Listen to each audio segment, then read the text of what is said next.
नमस्कार दोस्तों, मैं हितेश चौधरी आपका आप ही के यूट्यूब चैनल पे हार्दिक स्वागत करता हूं। जैसे कि हम टेक्निकल एनालिसिस की सीरीज में कुछ वीडियो से हम आपको क्लासिकल चार्ट पैटर्न के बारे में सिखा रहे थे, जिसमें अब तक हमने cup and handle, head and shoulder and triangle pattern की बातें कर ली है। आज एक इसी तरह की नया पैटर्न यानी कि फ्लैग पैटर्न के बारे में हम पढ़ेंगे, जिसमें फ्लैग और पीनेट दोनों के बारे में आज हम बात कर लेंगे। एक फ्लैग पैटर्न ऐसा पैटर्न है जो हमें रिस्क रिवॉर्ड रेशियो अच्छा देता है और मूवमेंट भी इसकी फास्ट रहती है, लेकिन कंडीशन ये है कि हमें सही फ्लैग पहचानना है। जो मार्केट में बहुत से यूट्यूब चैनल में यूट्यूबर है वो किसी भी पैटर्न को फ्लैग बता देते हैं, एक्चुअली में वो फ्लैग होता ही नहीं है। फ्लैग होने के लिए क्या क्या क्राइटेरिया है, स्ट्रिक्ट क्राइटेरिया हमें ध्यान में रखने हैं और फ्लैग पैटर्न पहचानने के बाद कहाँ पे एंट्री लेनी है, कहाँ पे हमारा स्टॉप लॉस होगा और कहाँ तक हमारा टारगेट रहेगा, ये सारी चीज़ें हम आज की वीडियो में सीखने वाले हैं। तो बिना वक्त गवाए सीधे चलते अपने स्क्रीन की ओर। और आज की वीडियो शुरू होने से पहले अगर हमारी वीडियो आपको पसंद आती है तो इसे लाइक करना मत भूलिए और चैनल को जरूर से सब्सक्राइब कीजिएगा और बाजू में दिखाए गए बेल आइकन को हिट करना मत भूलिए, ताकि आने वाली वीडियो की नोटिफिकेशन आप तक आराम से पहुंच सके। तो सीधे हम चलते अपनी स्क्रीन पर। दोस्तों, अब हम आ गए अपनी स्क्रीन पे। जैसे कि हमने आपसे बात की कि आज हम फ्लैग पैटर्न के बारे में जानेंगे, तो फ्लैग पैटर्न को किस तरह से आइडेंटिफाई करना है और आइडेंटिफाई करने के बाद हमें उसे किस तरह से ट्रेड करना है, ये सारी चीज़ें हम आज की वीडियो में जानेंगे। तो बिना देर गवाए आज की वीडियो हम शुरू करते हैं। तो फ्लैग पैटर्न क्या होता है? तो फ्लैग पैटर्न एक अप मूवमेंट के बाद थोड़ा कंसोलिडेशन होता है अपने हाई पे और यहां से उसका ब्रेकआउट मिलता है, तो फिर हमें यहां पे एंट्री मिलती है। ये जो अप ट्रेंड के बाद यहां कंसोलिडेशन मिलता है तो इसकी आकृति फ्लैग की तरह बनती है, इसीलिए हम इसे फ्लैग पैटर्न कहते हैं। फ्लैग पैटर्न में जो पोल होता है वो एक मैच्योर अप ट्रेंड के बाद बनना चाहिए, यानी कि हायर हाई की एक श्रृंखला और एक स्ट्रॉन्ग मूवमेंट होनी चाहिए, यानी कि मोमेंटम में होना चाहिए स्टॉक, और उसके बाद छोटा सा कंसोलिडेशन। एक कंसोलिडेशन 5 से लेके 20 तक की कैंडल का होता है, यानी कि आप जिस टाइम फ्रेम पे भी देखते हैं, यानी कि आप वन डे का चार्ट देखेंगे तो 5 से लेके 20 दिनों का, और वीकली चार्ट देखेंगे तो भी 5 वीक की कैंडल से लेके 20 वीक की कैंडल का एक कंसोलिडेशन होना चाहिए। ये किताबों में बताया है, लेकिन हम अपने स्टूडेंट को स्ट्रिक्टली रिकमेंड करते हैं कि अगर 10 से ज़्यादा कैंडलस्टिक एक कंसोलिडेशन में बनती है तो उसे फ्लैग पैटर्न के तौर पे आप मत ट्रेड कीजिएगा, पैटर्न समझिएगा। मानो कि इस तरह से अगर यहाँ पे 20 या 25 कैंडल बनती है तो इसे बॉक्स पैटर्न भी आप मान सकते हैं, लेकिन फ्लैग के तौर पे इसे मत ट्रेड कीजिएगा, क्योंकि फ्लैग की एक्यूरेसी अलग होनी चाहिए। हम जिस तरह से अपने स्टूडेंट को सिखाते हैं उस तरह से फ्लैग की एक्यूरेसी 70 से 80% की हमें मिलती है। इसमें फ्लैग पैटर्न को किस तरह से आइडेंटिफाई करना है और फ्लैग पैटर्न किस तरह से बनता है, सारी चीज़ें हमारे प्रेजेंटेशन में लिखी हुई है। अगर ये प्रेजेंटेशन आपको चाहिए तो किसी भी 5 ग्रुप में आप इस वीडियो को शेयर कीजिएगा। आप लिंक्डइन, ट्विटर, फेसबुक, व्हाट्सएप, किसी भी 5 ग्रुप में आप इसे शेयर कीजिएगा और इसका स्क्रीनशॉट जो नीचे डिस्क्रिप्शन में नंबर दिया है उस पर हमें व्हाट्सएप कर दीजिएगा। तो ये प्रेजेंटेशन हम आपको अवेलेबल करवाएंगे, जिसको आप अपने पास रख के बाद में आराम से अपनी स्टडी कर सके और अपनी नॉलेज को एनहेंस कर सके। तो ये हो गए फ्लैग पैटर्न किसे कहते हैं। अब फ्लैग पैटर्न के टाइप पढ़ेंगे। तो एक होता है हाई एंड टाइट फ्लैग, यानी कि उस पे हायर एंड पे एक टाइट रेंज रहती है, यानी कि यहाँ से 2 से 5 ही कैंडल रहती है, इसे हाई एंड टाइट फ्लैग बोलेंगे। दूसरा बुल फ्लैग, जो नॉर्मल फ्लैग होता है कि अप ट्रेंड के बाद कोई फ्लैग बनता है और अप ट्रेंड में ब्रेकआउट मिलता है तो उसे बुल फ्लैग कहते हैं। बेयर फ्लैग भी डाउन ट्रेंड में बनता है, ये हो गया बेयर फ्लैग। तीसरा होता है पीनट फ्लैग, यानी कि ये जो कंसोलिडेशन होता है वो सिमेट्रिकल ट्रायंगल फॉर्म में होता है। जैसे कि हमने पिछली वीडियो में आपको ट्रायंगल के टाइप्स बताए थे, उसमें एक टाइप था सिमेट्रिकल ट्रायंगल। अगर इसी तरफ से कंसोलिडेशन होता है और 5 से 10 ही कैंडल मिलती है इस सिमेट्रिकल ट्रायंगल में और एक लंबा सा पोल होता है, तो इसे हम कहेंगे पीनट पैटर्न।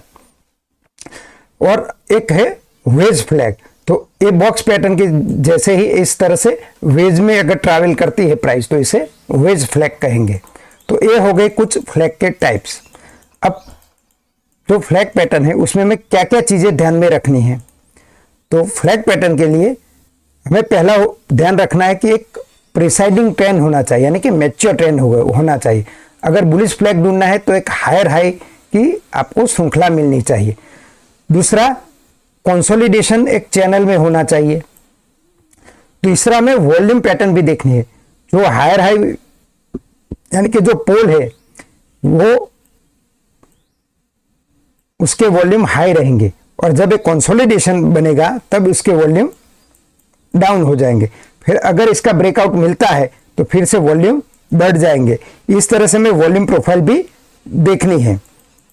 और सबसे जरूरी बात, जिस डायरेक्शन में चल रहा है उसी डायरेक्शन में ब्रेकआउट मिलना चाहिए, यानी कि ये एक ट्रेंड कंटिन्यूएशन पैटर्न है।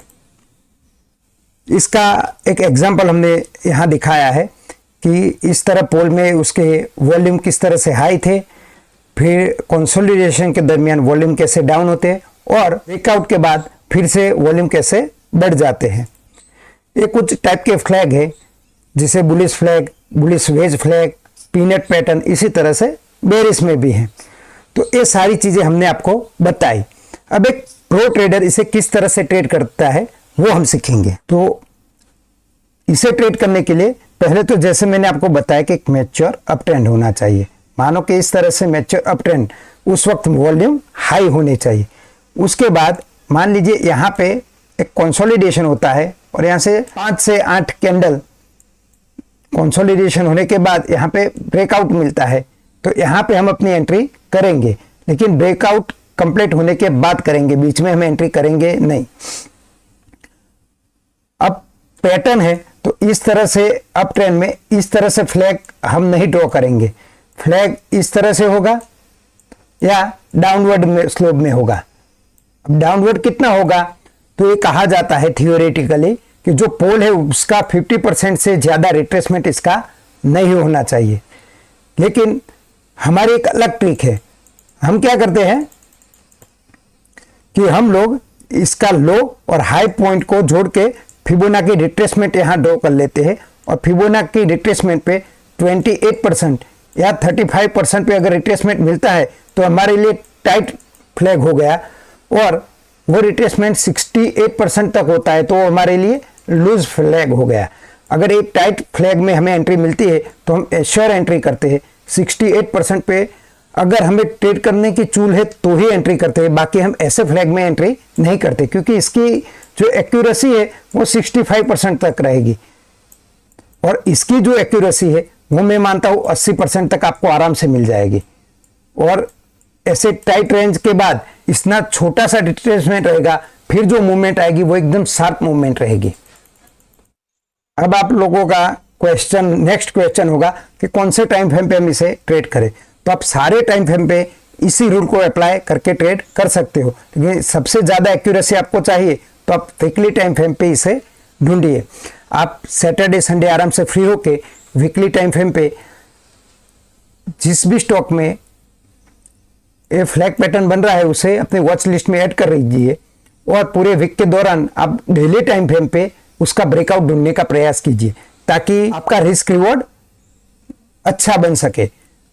अगर वीकली कैंडल पे आप ब्रेकआउट ढूंढेंगे तो कई बार 19 या 20% का मूवमेंट आपको मिल जाता है और वहां पे आप एंट्री नहीं कर पा सकते। लेकिन अगर डेली टाइम फ्रेम पे आप ढूंढेंगे तो 5 या 6%, किसी में 2-3% पे भी आपको ब्रेकआउट मिल जाएगा। तो छोटे से ब्रेकआउट के साथ आप अपनी एंट्री कर सकते हैं। और अगर आपको इसी तरह से हमसे सीखना है तो नीचे जो डिस्क्रिप्शन में नंबर दिया गया है उस पर आप कांटेक्ट कर सकते हैं, जिसमें हम अपने स्टूडेंट को अलग अलग पैटर्न को यूनिक तरह से कैसे ट्रेड किया जा सकता है, रिस्क रिवॉर्ड कैसे अपने फेवर में लिया जा सकता है, ये सारी चीज़ें हम सिखाते हैं। तो डिटेल में जानने के लिए नीचे डिस्क्रिप्शन में दिए गए नंबर पे आप हमारा कांटेक्ट कर सकते हैं। अब इसे ट्रेड कैसे करेंगे वो जानेंगे। तो जैसा कि मैंने आपको अभी बताया कि इसका ब्रेकआउट छोटे टाइम फ्रेम में ढूंढना है, और ब्रेकआउट ढूंढते हुए ये ध्यान रखिएगा कि इसकी जो भी टाइम फ्रेम पे आप ब्रेकआउट ढूंढते हो उसकी कैंडल क्लोज होनी जरूरी है। अगर ये फ्लैग वीकली टाइम फ्रेम पे तो डेली टाइम फ्रेम पे इसका क्लोज होना जरूरी है। यानी कि क्लोज होने के वक्त आप मान लीजिए कि भी 3 बजे है और ये यहाँ पे ट्रेड करवा रहा है, तो ये जाहिर सी बात है कि अपने अपर पे ये क्लोज करेगा, तो आप 3 बजे के बाद अपना ट्रेड बना सकते हैं। तो ये हो गई एंट्री।